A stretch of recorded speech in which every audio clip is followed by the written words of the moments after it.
Olá, tudo bem? Meu nome é Pedro e eu sou professor da Apoiar e hoje estaremos falando sobre química. Mais específico, o estado físico da matéria e a mudança de estados. Muito bem, o que isso significa? Vamos lá. Os estados físicos da matéria, começando pelo sólido.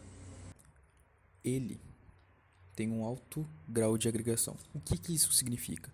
Significa que as suas partículas, as suas moléculas, elas são muito próximas uma da outra, que acaba formando o nosso sólido. Dito assim, o sólido também tem um volume fixo. O que isso significa? Que o volume dele não muda. Independente se você colocar ele em um copo, um gelo no copo, ou em qualquer outro lugar, o volume vai continuar o mesmo, porque não tem como diminuir e nem aumentar o volume. E também, ele tem uma forma fixa. O sólido ele não muda sua forma, nem apertando ele e nem esticando ele. Não é possível mudar a sua forma. Já no estado líquido, o seu grau de agregação é intermediário. O que isso significa? Significa que suas moléculas, suas partículas, elas não são tão próximas que nem no estado sólido. Significa que dessa forma elas conseguem ter uma forma mais variável. Significa que o líquido ele consegue ter vários tipos de formas, porque dependendo do recipiente que você colocar, a sua forma varia. Então, tipo, por exemplo, se você colocar água dentro de um pote, ou de um copo, ou de um prato, a sua forma vai ficar diferente em cada lugar que você colocar. Mas, mesmo assim, continua tendo um volume fixo. Significa que, independente se você apertar ou tentar puxar ela de alguma forma, ela não vai mudar o volume. Logo, terá a mesma quantidade independente do que você fizer. Já no estado gasoso, ele basicamente não tem agregação nenhuma. Seu grau de agregação é nulo. O que isso significa? Significa que suas partículas, suas moléculas, elas são muito separadas uma das outras. Se fosse um gás perfeito, ele não teria nenhum tipo de agregação. Significa que ele não teria nenhum tipo de contato entre as partículas. Dito isso, por não ter um tipo de agregação nenhuma, o seu volume também é variável. O que significa? Se a gente pegar um gás e comprensar ele, a gente consegue mudar a forma dele. A gente consegue mudar o volume dele. E se a gente esticar também, a gente também consegue mudar o volume do gás.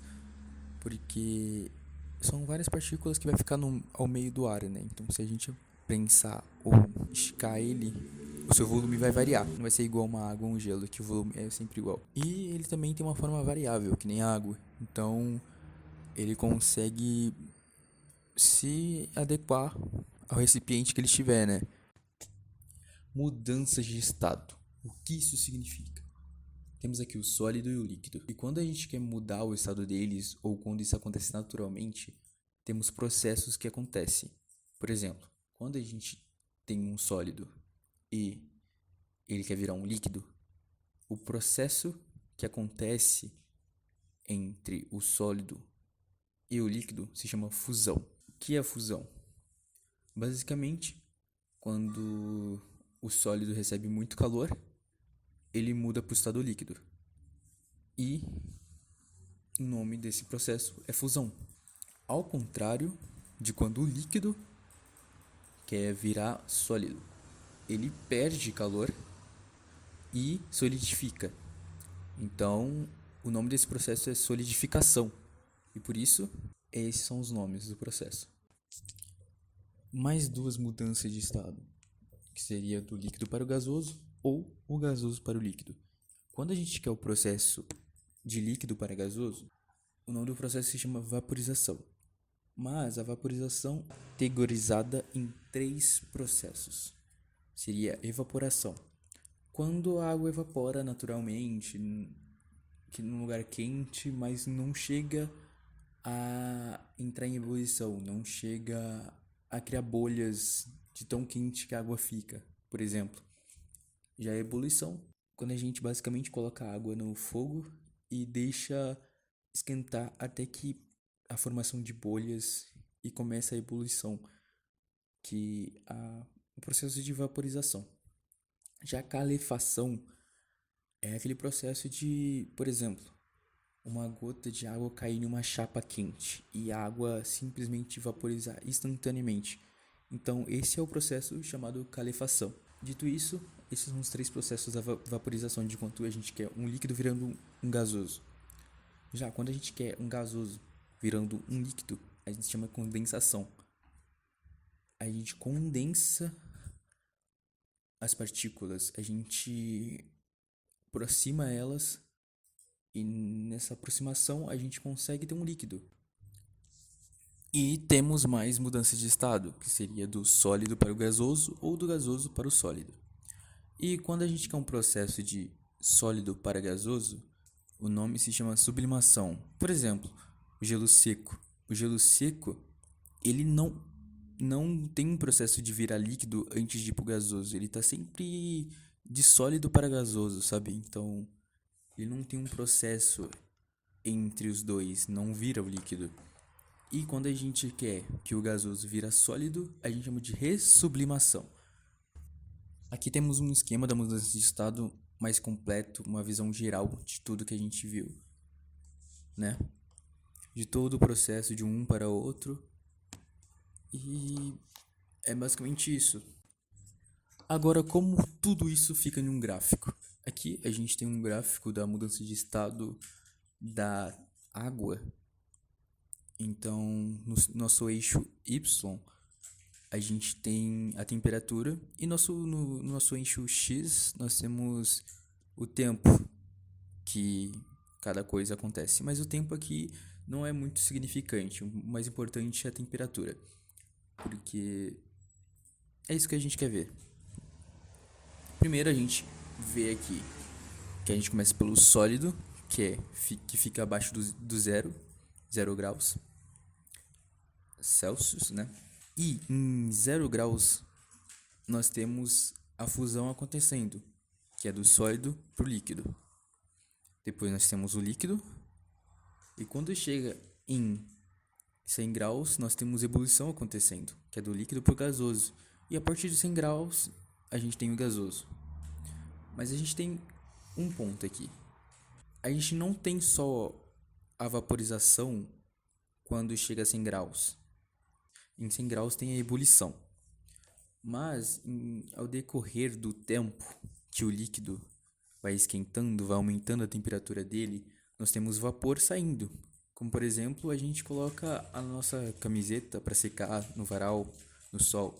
A gente não pega ela em 100 graus Celsius, a gente pega ela e ela tá com uma temperatura boa, ela não vai nos queimar quando a gente pegar.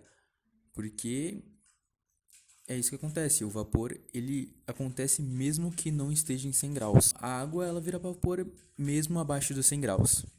E é isso que vocês têm que entender. Essa é uma questão com base no Enem, ela é muito inspirada no Enem e assim, ela não é uma questão oficial, mas a gente é uma questão que é inspirada ao modelo do Enem. Muito bem. O que ela diz? Ela dá um contexto de que a água sofre transições de fase sem que ocorra variação de pressão externa. Ela está mudando assim no decorrer do tempo e não tem nenhum tipo de pressão externa que faça mudar drasticamente a sua temperatura ou coisa do gênero. A figura aqui do lado, ela representa a ocorrência dessas transições em um sistema fechado. Acontece normalmente. Enfim, durante esse processo é representado as mudanças de estado físico que ocorrem devido a opção A, que é a variação da pressão atmosférica, a opção B, adição ou remoção de calor, a opção C, alteração do volume do recipiente, a opção D, adição de substâncias químicas e a opção E, mudança na composição molecular da água. Qual será a resposta? Vocês podem pensar um pouco, dar uma pausa para poder pensar e eu vou voltar aqui já mostrando a resposta. E a resposta é a opção B, adição ou remoção do calor. Mas vamos ver por que é a opção, vamos ver o porquê a opção B e não as outras. Bem, a opção A, a variação da pressão atmosférica. Por que não é essa opção? No enunciado diz que não ocorre variação de pressão externa. Significa que nada está interferindo nesse processo. É uma coisa natural e nada está interferindo. Então não tem como ser a opção A. A opção C também, alteração do volume do recipiente. Em nenhum momento falou que a alteração mudou. Mudando o volume do recipiente ou não, a temperatura da molécula, a temperatura da água é mais importante para ter as mudanças de estado. A letra D. Adição de substâncias químicas. Em nenhum momento também no enunciado diz que temos algum tipo de adição de substância ou coisa do gênero. A molécula, o nosso produto, ele vai ser sempre o mesmo, vai ser sempre água. Não tem nenhuma mudança desse gênero dita no enunciado.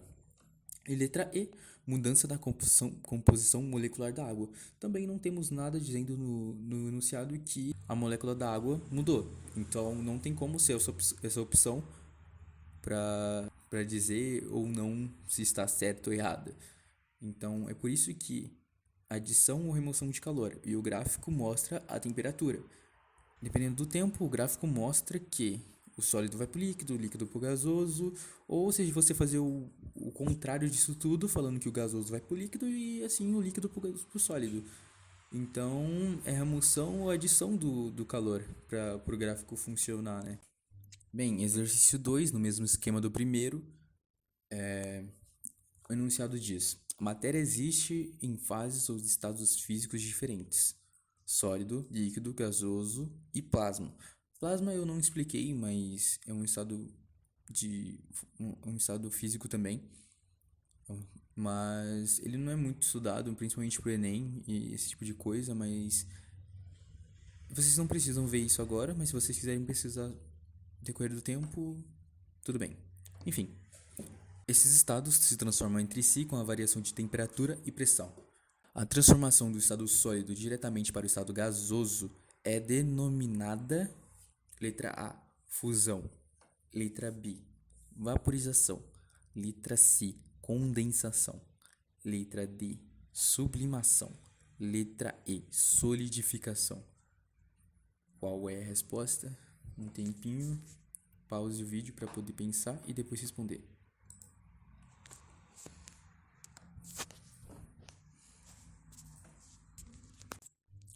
E a resposta do exercício é letra D, sublimação. Por quê? A sublimação é a passagem direta do estado sólido para o estado gasoso. E ele não precisa passar pelo estado líquido, né? Como foi explicado anteriormente. Mas por que não é os outros? Porque os outros aqui são as outras formas, as outras.